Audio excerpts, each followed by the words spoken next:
exigeante pour ce nouveau segment à la défense des fillers dans les animés en général. Parce que d'une certaine façon, j'ai déjà fait une vidéo comme ça, mais pour défendre les fillers de Bleach. Mais je vais y aller de façon vraiment générale, c'est-à-dire que tout filler confondu me porte à la défense de ça. Mais encore une fois, pour ce genre de vidéo, je le précise, je vais pas vous dire que tous les fillers sont bons et qu'ils en valent tous la peine. Des pétards mouillés, il y en a des tonnes. Je veux dire, si je prends juste comme exemple Naruto sans Shippuden, là, à la fin, alors que Sasuke venait de partir, on a le droit à, je pense, 1 an de filler après coup. Parfois, c'est des flashbacks de ce qui se passait avant. C'était parfois des épisodes où Sasuke avait une autruche, je sais plus trop quoi. Parfois, il s'auto-plagiait. On avait comme une espèce de réminiscence de Haku et Zabuza qui, c'était tellement d'autoplagie que c'était un petit peu gênant. Également, je pense que Mizuki, le premier méchant qu'on voit dans le premier épisode, il revenait sous la forme d'un tigre dopé aux stéroïdes ou quelque chose du genre. Bref, il y avait vraiment du n'importe quoi. Parfois, c'est même des œuvres normales, hein. On peut avoir des mauvaises œuvres, on peut avoir des bons fillers et des mauvais fillers. Et je vais justement parler de ces bons fillers-là. Mais au-delà même de fait qu'on peut avoir de bons fillers, c'est aussi comment on peut s'en servir pour avoir des trucs vachement intéressants. Premièrement, on peut avoir le filler sous la forme d'extension à l'œuvre originale, c'est-à-dire que c'est vraiment, c'est pas une nouvelle histoire, mais vraiment une extension. Et, mettons, on peut prendre l'exemple de Dragon Ball, ou même Naruto dans une certaine façon, des extensions de combats, donc des combats qui, peut-être c'était le même combat, hein. Par exemple, on peut prendre Goku contre Freezer, qui était, si on veut, long dans le manga, en animé c'était, je pense, 10 épisodes, le 5 minutes, mais malgré tout, on a le droit à des ajouts de combat qui n'étaient pas au rabais. Je l'avais déjà parlé dans ma vidéo pourquoi je trouve que Freezer c'est un méchant qui fonctionne. À un moment donné, il balance la boule d'énergie, une des plus impressionnantes, si c'est pas la plus impressionnante que j'ai jamais vue dans toute la série. Et ça, c'est du filler. C'est pas dans le manga. Donc, ce sentiment d'être autant impressionné par une attaque, ça vient d'un filler. C'est quand même pas rien. Il y a plein d'autres exemples comme ça dans l'anime Dragon Ball, des extensions de combat. C'est du filler, mais c'est super agréable à voir. Je peux penser notamment au combat C17 contre Piccolo. Dans le manga, c'est sûr que le combat est agréable, mais il est excessivement court. Dans l'anime, on donne vraiment un côté un peu plus démesuré. Hein. Les combattants encaissent coup après coup, ils sont vraiment titanesques. J'ai vraiment bien apprécié cette extension-là de combat également. Ici, on regarde Naruto Shippuden. Également, il y a ça, je pense, quasiment presque culte. Extension de combat Obito contre Kakashi qui est juste très dynamique, très bien animé. C'est vraiment, j'en parle et j'en frissonne tant, encore une fois, c'est du combat d'extension filleresque, mais ça fait tellement le café. Également, on peut parler des fillers comme étant une possibilité de simplement avoir du plaisir, hein, de se lâcher un peu dans cet univers-là. Comme exemple, je peux donner le fameux épisode où Piccolo et Goku vont passer leur permis de conduire. C'est un épisode qui est presque devenu culte parce que c'est tellement burlesque et ridicule que ça fonctionne. Parfois, ça peut ne pas fonctionner. Je me souviens par exemple dans Dragon Ball Super, l'épisode où il y a l'espèce de Todd Com qui copie Vegeta. Là, c'était peut-être un peu burlesque, mais c'était pas spécialement bon. Piccolo et Goku qui conduisent, je pense que ça le fait bien mieux. Et de mémoire, je pense également des épisodes filler dans Full Metal Alchemist 2003 qui étaient également très sympathique. Parfois, l'univers aussi s'y prête bien à ces petits moments de délire qui, on les prend. Et Fairy Tail également en avait certains. Dernier segment, je pense qu'on peut parler pourquoi les fillers c'est super intéressant. C'est que aussi, parfois quand les studios d'animation sont devant le fait avéré qu'ils vont devoir réaliser des fillers, honnêtement, des fois ils se disent qu'est-ce qu'on peut faire pour que ça ajoute à l'histoire, que ça l'enrichisse. Et quand ça se produit, c'est toujours très agréable en effet. Hein?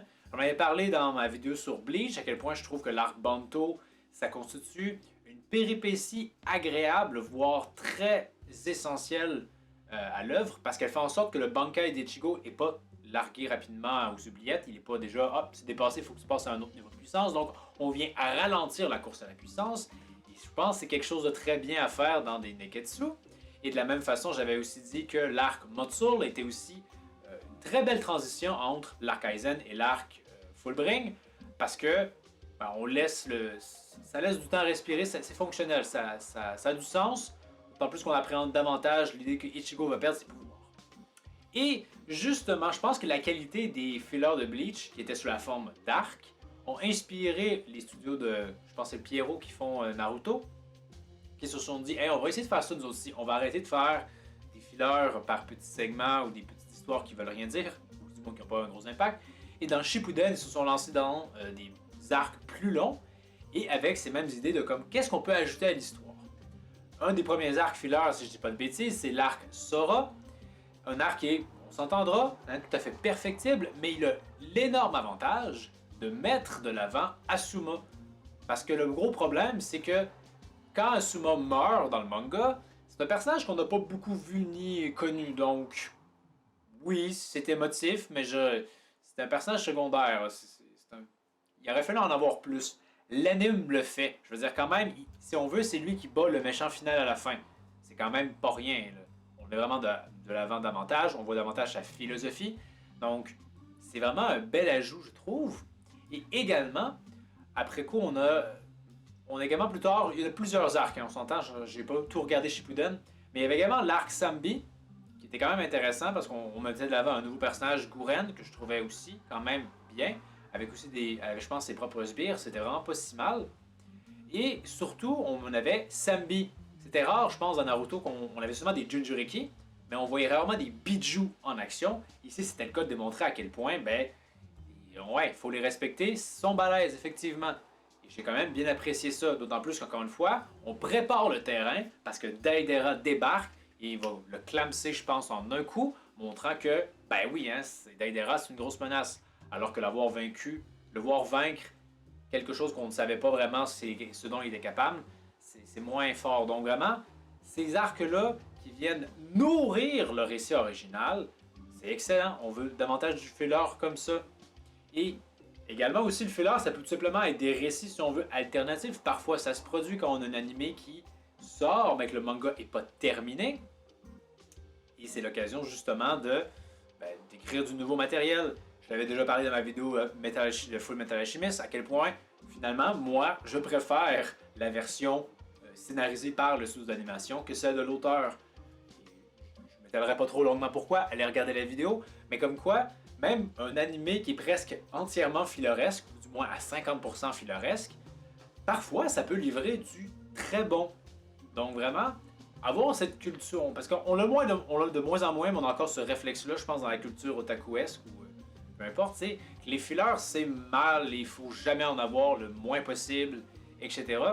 Mais honnêtement, il faut prendre le risque. C'est sûr qu'il faut bien faire les choses, comme toujours, mais ça existe ces scénarios-là où il y a des fillers et ils sont de qualité, ils apportent des choses super intéressantes. Également aussi, je donne des exemples ici et là, et je ne veux pas oublier celui-là, Death Note.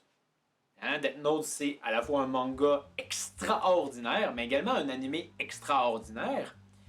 Et dans l'anime, il y a cette scène-là qui est un filler, hein, où Laito va aller voir elle qui se trouve sous la pluie, ils vont avoir une discussion. Elle, on le sent, j'aime bien l'ajout que ça fait parce que on le dit clair, presque clair net, mais il y a quand même un sous-texte malgré tout. Là. Elle sait que c'est la fin. Il sait que Laito l'a amené là où il voulait être, puis qu'il n'y a pas vraiment moyen de s'en sortir, mais qu'à somme toute, il aimerait pouvoir partager du temps avec cet adversaire, mais qui finalement également son seul et meilleur ami. Donc vraiment, c'est une des plus belles scènes, je trouve, dans Death Note. Et c'est du filler, c'est pas dans le manga. Donc vraiment, il faut arrêter de cracher sur les fillers, dire on veut plus jamais de fillers, même si la tendance actuelle veut qu'on va de moins en moins vers les fillers, on y va davantage saison par saison. Mais je trouve ça dommage parce que c'est parfois se priver d'excellents contenus. Bien qu'il y aura probablement toujours des éléments filleresques, voire des ajouts, voire des arcs qui peuvent être de qualité, mais ça, je pense que ça va moins souvent se produire, malheureusement. Mais vous, quel est votre rapport par rapport aux fillers? Quels sont les fillers que vous appréciez? Ceux qui connaissent Senseiya, de ce que je sais, on m'a souvent dit que le meilleur arc dans Senseiya, c'est un arc filler. Donc, ceux qui connaissent, faites-moi en part dans les commentaires. Est-ce que vous trouvez que c'est vrai? Si oui, pourquoi? Et également d'autres exemples de fillers dans d'autres animés que vous avez appréciés. Pourquoi? Ou si vous aimez vraiment pas les fillers, qu'est-ce qui vous rebute tant que ça? Est-ce que c'est juste que malheureusement, filler égale mauvais? Ça, je trouve pas que ça soit vrai, mais bon. On aura la discussion dans les commentaires. Donc, pour la prochaine critique exigeante, je vais peut-être éventuellement, pour vrai, parler de La Science Ton Bon Amour. Je me dis que l'anime le mérite quand même. Et ouais, ou peut-être bien faire un top opening, parce que quand même, quand un anime a un très bon générique de début, c'est tellement enlevant. Et je voudrais les mettre en valeur, ces génériques-là, que je trouve tout bonnement excellents. Donc, merci d'avoir regardé. N'hésitez pas à commenter, vous abonner, partager et tout le tralala. Et je vous dis à la prochaine critique exigeante.